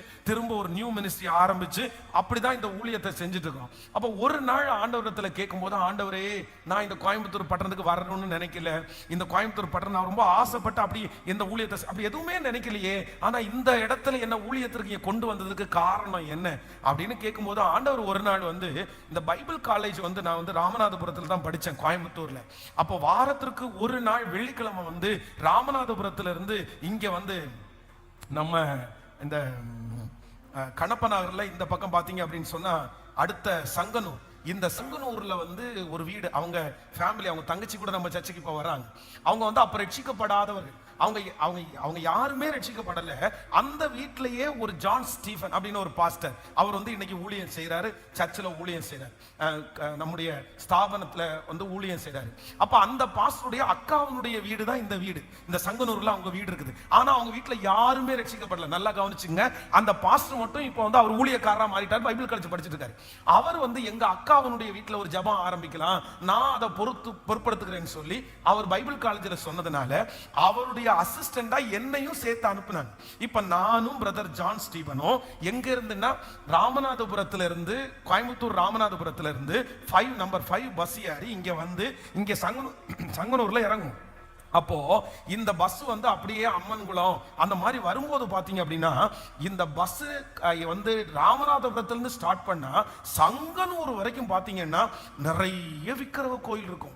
நிறைய இடத்துல ஜனங்கள் கையில தீச்சட்டி எடுத்து ஆடிட்டு இருப்பாங்க, நிறைய இடத்துல பசங்க சிகரெட் அடிச்சிட்டு இருப்பாங்க, நிறைய இடத்துல தண்ணி அடிச்சுட்டு அப்படியே நிறைய பிரச்சனை பண்ணி அந்த மாதிரி பிரச்சனை நடந்துட்டே இருக்கும். நான் பஸ்ல உட்காந்து பார்த்துட்டே இருப்பேன். அப்ப எனக்கு என்னமோ தெரியல, என்ன அறியாமலே அழுகையா வரும். அப்ப நிறைய நாள் என்ன பண்ணுவேன்னா, ராமநாதபுரத்துல இருந்து ஏறி அப்படியே கண்ணீர் விட்டுட்டே இருப்பேன். ஆண்டவரே இந்த ஜனங்கள் இப்படி அறியாம இருக்கிறாங்களே, வலது கைக்கும் இடது கைக்கும் வித்தியாசம் தெரியாத இந்த ஜனங்களா இருக்காங்களே, இந்த ஜனங்கள் ரட்சிக்க மாட்டீங்களா, இந்த ஜனங்கள் ஞானஸ்நானம் எடுக்க மாட்டாங்களா, இந்த ஜனங்கள் சபைக்கு போக மாட்டாங்களா அப்படின்னு அழுதுட்டே வருவேன். அதான் சொல்லியிருக்கேன், ஒரு நாள் இப்படி பஸ்ல அழுதுட்டு வரும்போது பக்கத்துல இருக்கிற ஒருத்தர் என்ன பார்த்துட்டு லவ் ஃபெயிலியரான்னு கேட்டார். ஆமா, காதல் தோல்வி, லவ் ஃபெயிலியர் அப்பா உனக்கு, ஏன்பா வயசு பையன் நீ அழுதுட்டு இருக்கிற அப்படின்னு கேட்கும்போது நான் சொன்னேன், இல்லைங்கய்யா ஒன்றும் இல்லை நீ எல்லாம் ஒன்றும் கவலைப்படாதேன்னு அவர் ஒரு 10 நிமிஷம் கவுன்சிலிங் கொடுக்க ஆரம்பிச்சாரு. ஒரு பொண்ணு போனா என்னப்பா உனக்கு கடவுள் நிறைய பணம் வச்சிருக்கிறாரு அப்படின்னு எல்லாம் சொல்ல ஆரம்பிச்சாரு. அது ஒரு பெரிய கதை. அப்படி அழுதுட்டே வருவோம் டெய்லி. இங்க இன்னைக்கு அவங்க ரட்சிக்கப்பட்டிருக்காங்க, அவங்க அக்கா ரட்சிக்கப்பட்டாங்க, அவங்க ஃபேமிலியா வர்றாங்க. ஆனா இந்த வீட்டுல நாங்க வரும்போது அந்த வீட்டில் நாங்கள் ஜெபத்துக்கு போனோம்னா ஜான் ஸ்டீஃபன் பிரதருடைய அக்கா வந்து சமையல் பண்ண போயிடுவாங்க, அவங்க தங்கச்சி வீடு கூட்ட போயிடுவாங்க. சில நேரத்தில் அங்க இருக்கிற சின்ன சின்ன பசங்க, விளையாட்டு பசங்க இருக்காங்க பாருங்க, ஒரு 5-6 பேர் வந்து முன்னாடி உட்காருவாங்க. அவங்களுக்கு பிரசங்கம் பண்ணி பாட்டு பாடி, இதே எனக்கு இந்த ஊரே தெரியாது, எதையுமே தெரியாது. எனக்கு சிட்டியே அப்பதான் நான் ஃபர்ஸ்ட் வரேன். இங்க வந்து உட்கார்ந்தா யாருமே பெரியவங்க இருக்க மாட்டாங்க. சின்ன பிள்ளைங்களுக்கு சண்டே பிரசங்கம் பண்ணி பெரிய மீட்டிங் நடத்துறது மாதிரி நடத்தி முடிஞ்ச உடனே எனக்கு ரொம்ப சந்தோஷம் என்னன்னா, இந்த ஜான் ஸ்டீஃபன் அவருடைய அக்கா வந்து முட்டை குழம்பு கொடுப்பாங்க. ஐயோ, மறக்கவே முடியாது. அப்பெல்லாம் சோறே இல்லாத நாட்கள் இல்ல, சாப்பிட்றதுக்கு ஆசையா இருக்கும். அதுக்காகவே வந்துடுறதுன்னு வச்சுங்களேன். அப்படி அவ்வளவு சந்தோஷமா இருக்கும். அவங்க ஆனா ரசிக்கப்படாதவங்க தான். அப்ப நாங்க வந்து அவங்களை அவர் கூப்பிடுவாரு, அக்கா நீ உட்காந்து சமைச்சிட்டு இருக்கிறது வந்து ஜபத்துல உட்காரலாம்ல அக்கா, சிஸ்டரை பார்த்து நீங்க வந்து ஜபம் பண்ணி உட்காரல. வருவாங்க, 2 நிமிஷம் உட்காருவாங்க, திரும்பி போயிடுவாங்க. இந்த மாதிரியே இருந்த குடும்பம், அவங்க குடும்பமே ரட்சிக்கப்பட்டாங்க. அந்த ஏரியாவே இன்னைக்கு ரட்சிக்கப்பட்டிருக்கு, எல்லாம் ரட்சிக்கப்பட்டாங்க. ஐயோ, அப்பதான் ஆண்டவர் ஒரு நாள் சொன்னார். என்ன சொன்னார்னா, இல்ல நீ ஒரு நாள் இந்த பட்டணத்திற்கு ஃபர்ஸ்ட் வரும்போது இந்த பட்டணத்திற்காக அழுதவன், திறப்புல நின்னவன், இந்த ஜனங்களுடைய எழுப்புதலுக்காக, அதனாலதான் அன்னைக்கே உன் விருப்பம் இருக்கோ இல்லையோ, உன் சித்தம் இருக்கோ இல்லையோ, இந்த பட்டணத்துல ஒன்ன நான் நிறுத்தணும், நீ எனக்கு ஊழியம் செய்யணும், இந்த பட்டணத்துல உன் மூலமாய் ஆயிரங்களை நான் சந்திப்பேன், அன்னைக்கே டிசைட் பண்ணிட்டாரு. நான் மறந்துட்டேன், நான் யோசிக்கல, நான் எதையுமே நினைக்கல, கோயம்புத்தூர் எதுவுமே தெரியாது. ஆனா பாருங்க, இந்த பட்டணத்திற்காக அழுத ஒரு அழுக, ஒரு தரிசனம் இந்த இடத்துல கொண்டு வந்து நிறுத்தி இன்னைக்கு இத்தனை ஜனங்களுக்கு, இத்தனை 1000 ஜனங்களுக்கு ஆசீர்வாதமா மாறும்னா, ஆண்டவருக்காக பாடுபடுகிற, ஆண்டவருக்காக உழைக்கிற, ஆண்டவருடைய பாரத்தை சுமக்கிற நீங்க கண்டிப்பாக பயன்படுவீர்கள். ஆண்டவர் உங்களை பயன்படுத்துவார். உங்களுக்கு அந்த அழுகை வருதுன்னா சாதாரணமான அழுகை இல்ல. உங்களுக்கு அந்த ஊழியம் செய்யற பாரம் வருதுன்னா அது கர்த்தரே உங்களுக்குள்ள வச்சிருக்கிறாரு. அது நீங்க தட்டி போடாதீங்க. நீங்க அழணும்னு தோணுச்சுன்னா ஜனங்களுக்காக நீங்க அழுங்க. நீங்க பேசணும்னு தோணுச்சுன்னா நீங்க பேசிருங்க. எதை குறிச்சும் கவலைப்பட வேண்டாம். நமக்கு சொல்றதுக்கு தான் கர்த்தர் வச்சிருக்கிறாரு. நம்முடைய அழுகையை கிண்டல் பண்றவங்க பரவாயில்ல, உங்க ஒரு ஜெபம் லட்சங்களை கர்த்தருக்குள்ள நடத்தும். ஆமென். இன்னைக்கு அந்த மகிமையை பார்க்கும்போது அவ்வளவு சந்தோஷமா இருக்குது. உங்க முகத்தெல்லாம் பார்க்கும்போது அவ்வளவு சந்தோஷமா இருக்குது. இப்போ நான் நினைக்கிறேன், என் சொந்த ஊர்ல ஒருவேளை நான் ஊழியம் செய்ய போயிருந்தேன்னா, அங்க இருக்கிற என் மாமன், மச்சான், அண்ணன், தம்பி எல்லாரும் வந்து டே அப்படின்னு டேன்னு என்ன கூப்பிட்டுருந்தா எப்படி இருக்கும் சொல்லுங்களேன். அவங்க கூப்பிடுறது ஒன்றும் பிரச்சனை இல்லை, அதெல்லாம் ஒன்றும் இல்லை, அதெல்லாம் சந்தோஷம்தான். ஆனா என்ன அப்படின்னா, அந்த ஊர்ல அப்படி இருந்து பண்ணேன்னா நான் என்ன இப்படி பண்ணிருக்க முடியும்னு எனக்கு தெரியல. எப்படி அது இருந்திருக்கும்னு தெரியல, அது அவ்வளவு ஃபீலா இருந்திருக்குமான்னு தெரியல. இந்த இங்க இவ்வளோ கிட்டத்தட்ட இந்த ஊழியத்துல வந்து 20 வருஷம் 25 வருஷம் ஆச்சு. 25 வருஷத்துல பாடுன்னு எத்தனையோ பாடுபட்டாச்சு. ஆனா யாருமே கூட இல்லை, கர்த்தர் மட்டும்தான் கூட இருந்தார். அவர் மட்டும்தான் கூட இருந்தார். ஒருவேளை ஊர்ல இருந்துச்சுன்னா நமக்கு சோறு இல்லாம இருக்கணும்ன்ற சாட்சியை சொல்லலாமா? ஆனா கோயம்புத்தூர்ல வந்து நான் சாப்பாடு இல்லாம கஷ்டப்பட்டேன்ற சாட்சியை சொல்லலாம். எங்க ஊர்லயா இருந்தா பசிக்குதுன்னு இங்கேயே போன் பண்ணி ரெடி பண்ணி வைங்கன்னு சொல்ற மாதிரி இருக்கும். அதனால ஆண்டவருடைய பிள்ளைகளே, கர்த்தர் இந்த குருடனை எங்க கொண்டு வந்தாருன்னா வெளியே, உங்க வீட்டை விட்டு கர்த்தர் உங்களை வெளியே கொண்டு வரதுக்கு ஒரு காரணம் இருக்குது. உங்க குடும்பத்தை விட்டு கர்த்தர் உங்களை வெளியே கொண்டு வந்ததுக்கு ஒரு காரணம் இருக்குது. உங்க தெருவிலிருந்து கர்த்தர் உங்களை வெளியே கொண்டு வரதுக்கு காரணம் இருக்குது. நீங்க அந்த இடத்துல மதிப்பில்லாம போவீங்க, அந்த இடத்துல சில நேரத்துல உங்களுக்கு கனம் இருக்காது. ஆனா கர்த்தர் உங்களை கனப்படுத்த கர்த்தர் விரும்புகிறார். ஆண்டவர் உங்களை மதிக்கிறதுக்கு ஒரு கூட்டத்தை கர்த்தர் எழுப்புகிறார். கர்த்தர் உங்களை அங்கீகரிக்கிறதுக்கு ஒரு கூட்டத்தை கர்த்தர் எழுப்புகிறார். அதனால நீங்க எந்த இடத்துல இருந்தாலும், ஹல்லேலூயா, சில பாதைகளில் ஆண்டவர் உங்களை நடத்த வேண்டியது இருக்குது. சில சூழ்நிலையில கர்த்தர் உங்களை நடத்த வேண்டியது இருக்குது. அதுக்கு அம்மா பக்கத்துல இருந்தா செட் ஆகாது, அப்பா பக்கத்துல இருந்தா அது சரி ஆகாது, சொந்தங்கள் பக்கத்துல இருந்தா சரி ஆகாது. சில இடத்துல கர்த்தர் உங்களை தனியா வச்சுதான் உருவாக்கணும். சில இடத்துல ஆண்டவர் உங்களை அநாத மாதிரி வச்சுதான் உருவாக்கணும். அப்பதான் நீங்க உருவாவீங்க, அப்பதான் நீங்க கட்டப்பட்டுவீங்க. கர்த்தர் இந்த வேறு பிரித்து உங்களை கொண்டு வந்திருக்கிறதுக்கு காரணம் உண்டு, ஒரு நோக்கம் உண்டு. இது சாதாரணமான காரியத்திற்காக அல்ல. உங்க மேல அப்பாவுடைய திட்டம் பலமா இருக்குது, அவருடைய திட்டம் பலமா இருக்குது, அவருடைய மகிமை பலமா இருக்குது. நம்புறவங்க நல்ல கரங்களை தட்டி கிருபை கிருபை கிருபை இறங்கட்டும். Jesus Jesus Jesus. இதோ இதோ இதோ, ஹல்லேலூயா. சர்ப்பங்களை எடுக்கவும், தேள்களை எடுக்கவும், பெரிய அபிஷேகம், பெரிய அபிஷேகம், பெரிய அபிஷேகம். உன்னை நான் கனப்படுத்துவேன். அங்க இருக்கும்போது நிறைய பேருக்கு தெரியாது. உன்னை நான் பயன்படுத்த போகிறேன். கர்த்தர் பயன்படுத்த போறாரு. கர்த்தர் தனிமைப்படுத்துகிறதுக்கு நோக்கம் உண்டு, நோக்கம் உண்டு. ஹalleluya, ஹalleluya. சில நேரத்தில் ஆண்டவர் நம்மளை வெளியே கொண்டு வருவதற்கு பெரிய நோக்கம் இருக்கும். நம்முடைய பிள்ளைகளை ஆண்டவர் வெளியே கொண்டு போறதுக்கு ரொம்ப நோக்கம் இருக்கும். எப்பவுமே இந்த ஒரே இடத்துல அப்படி இருக்கிறதுக்கு நம்ம விரும்பக்கூடாது. சில பிள்ளைங்க பாருங்க, திருமணமானா நான் எங்க அம்மா விட மாட்டேன், எங்க அப்பா விட்டு பிரிஞ்சு போக மாட்டேன். அந்த சூழ்நிலையை என்னால ஏத்துக்கவே முடியல. ஏன்னா இங்க ரொம்ப ரொம்ப நல்லா வாழ்ந்திருப்பாங்க. இங்க இருமுனா தண்ணி கொண்டு போய் கொடுப்பாங்க, காலாமத்தி விடுறதுக்கு ஒரு ஆள் இருப்பாங்க.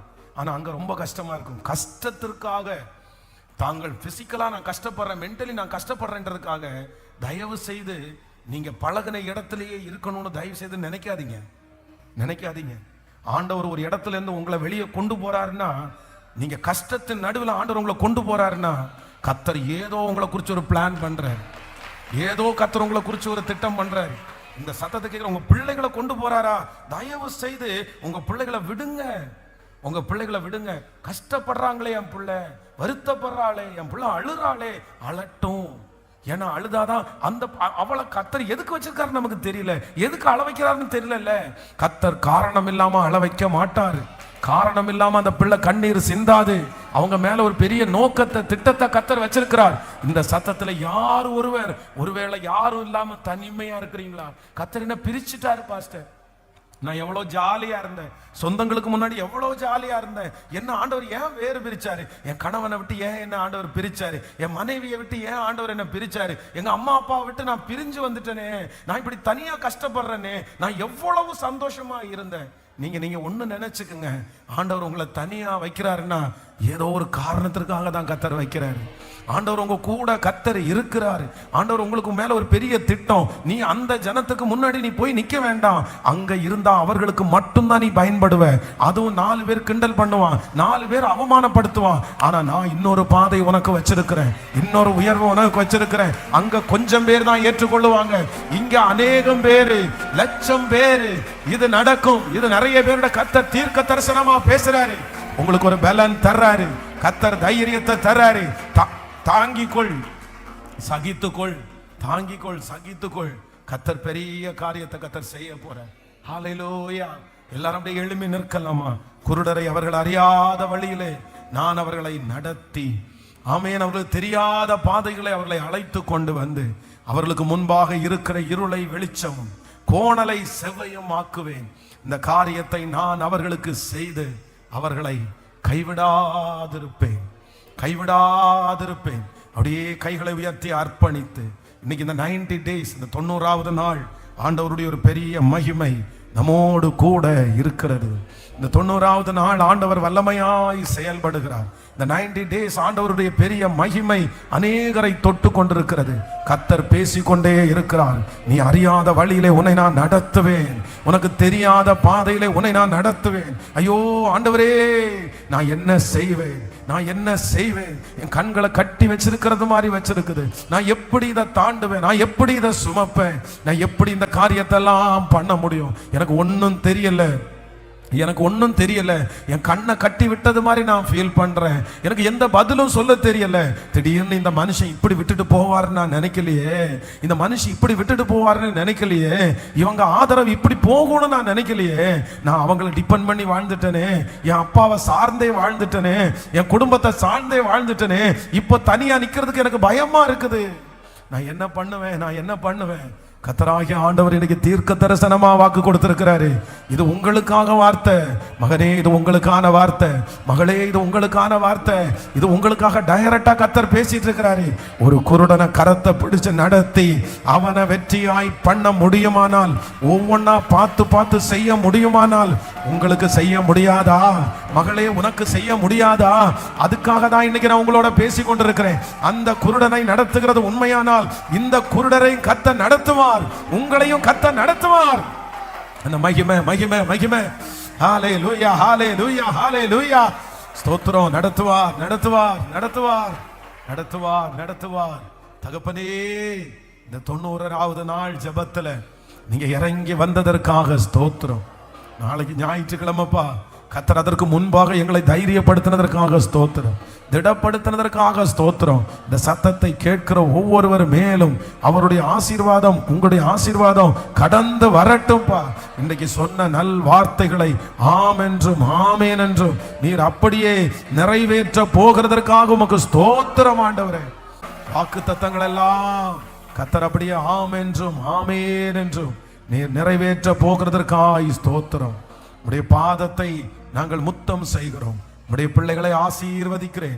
இயேசுவின் மூலம் ஜெபம் எடுக்கிறோம் நல்ல பிதாவே. என் ஆத்துமாவே கர்த்தரை ஸ்தோத்திரி, என் முழுமே அவர் பரிசுத்த நாமத்தை ஸ்தோத்திரி. என் ஆத்துமாவே கர்த்தரை ஸ்தோத்திரி. கர்த்தர் செய்த சகல உபகாரங்களையும் மறவாது. நம்முடைய ஆண்டவராகிய இயேசு கிறிஸ்துவின் கிருபை, பிதாவாகிய தேவனுடைய அன்பு, பரிசுத்த ஆவியானுடைய அந்யோன்ய ஐக்கியம் நம்மனோடும் இன்றும் என்றும் சதா காலம் கூட இருப்பதாக. ஹல்லேலூயா, ஹல்லேலூயா. இயேசுவே என்னில் வாழ்கின்றார்.